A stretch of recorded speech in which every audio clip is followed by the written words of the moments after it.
Bismillahirrahmanirrahim. Assalamualaikum warahmatullahi wabarakatuh. Waalaikumsalam warahmatullahi wabarakatuh.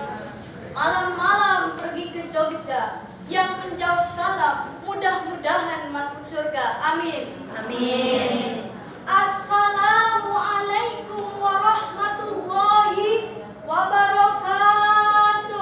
Waalaikumsalam warahmatullahi wabarakatuh. Bismillah, alhamdulillah, assalatu wassalamu ala rasulillah wa ala alihi wa sahbihi wa man tabi'ahu ila yaumil qiyamah. Amma ba'd. Dewan juri yang saya hormati beserta para hadirin seperjuangan yang dimuliakan Allah. Allahumma Amin. Allahumma Amin. Meneladani akhlak Rasulullah Sallallahu Alaihi Wasallam adalah taufik bahasan yang akan saya sampaikan pada kesempatan kali ini. Kalau berbicara mengenai akhlak Rasulullah Sallallahu Alaihi Wasallam, sulit rasanya mengukir kata-kata yang melukiskan keluhuran, kemuliaan, serta keagungan baginda Rasulullah Muhammad Sallallahu alaihi wasallam. Beliau merupakan sosok manusia yang sangat-sangat baik. Beliau merupakan sosok manusia yang santun perilakunya, sopan tutur katanya. Beliau merupakan sosok manusia yang tampan rupawan. Betul? Betul. Hormat kepada yang tua, sayang kepada yang muda, dan kita sebagai umatnya wajib meneladani perilaku beliau. Hadirin yang berbahagia, lalu bagaimana cara kita meneladani perilaku beliau? Jawabannya adalah sangat banyak. Di antaranya Rasulullah Sallallahu Alaihi Wasallam adalah satu-satunya pemimpin dunia akhirat yang betul-betul cinta mati kepada umat. Sejarah membuktikan pada saat beliau berada di akhir hayatnya, siapa yang ia panggil? Ummati, ummati, ummati, umatku, umatku, umatku. Inilah yang saya maksud, cinta mati kepada umatnya. Betul? Betul. Hadirin yang berbahagia, kalau pemimpin zaman sekarang cintanya cinta monyet, kalau cintanya hilang, maka yang sisa tinggal apanya, hadirin?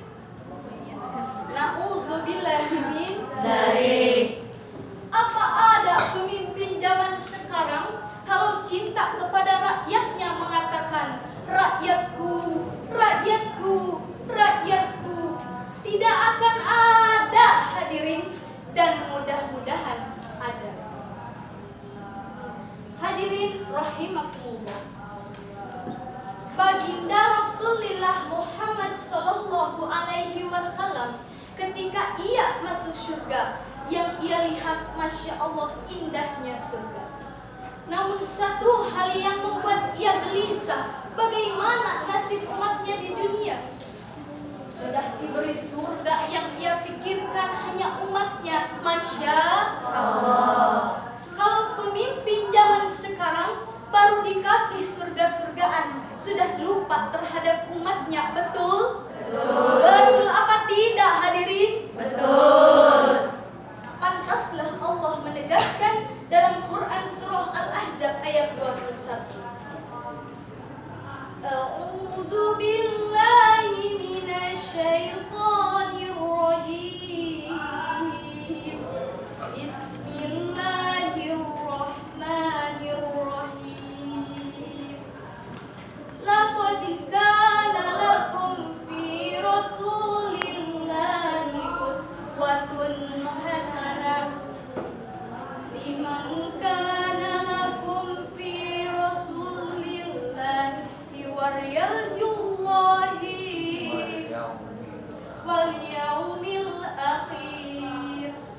wal yaumil akhir wa dzakarallahu katsira. Dan telah ada pada diri Rasulullah suri tauladan bagimu, bagi orang-orang yang harap rahmat Allah dan kedatangan hari kiamat, dan bagi mereka yang banyak mengingat Allah. Alhamdulillah. Hadirin yang berbahagia, terdapat 3 kecerdasan yang wajib dimiliki seorang pemimpin. Yang pertama, kecerdasan intelijensi. Dalam artian seorang pemimpin harus mampu mengolah masyarakat dan mengatur pemerintahan.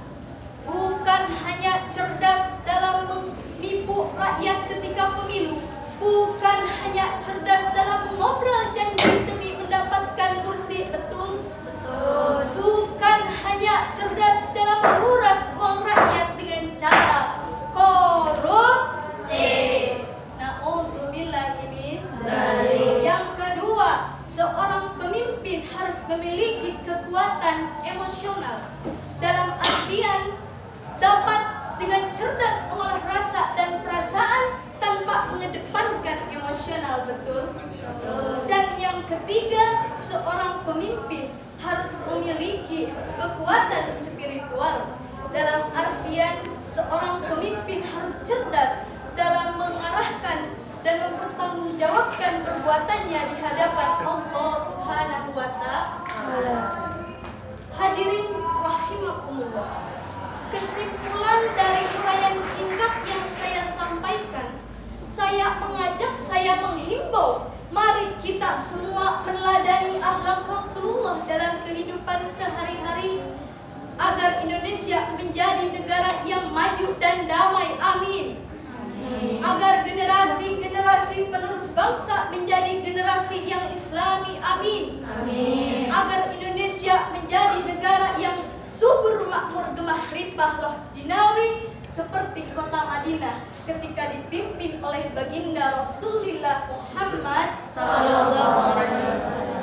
Hadirin rahimakumullah, rupanya sekian yang dapat saya sampaikan. Terima kasih atas perhatian. Mohon maaf atas kekurangan.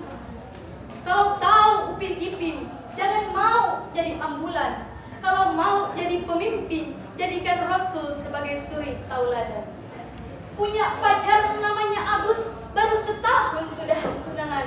Kalau pidato saya dirasa bagus, silahkan hadirin bertepuk tangan.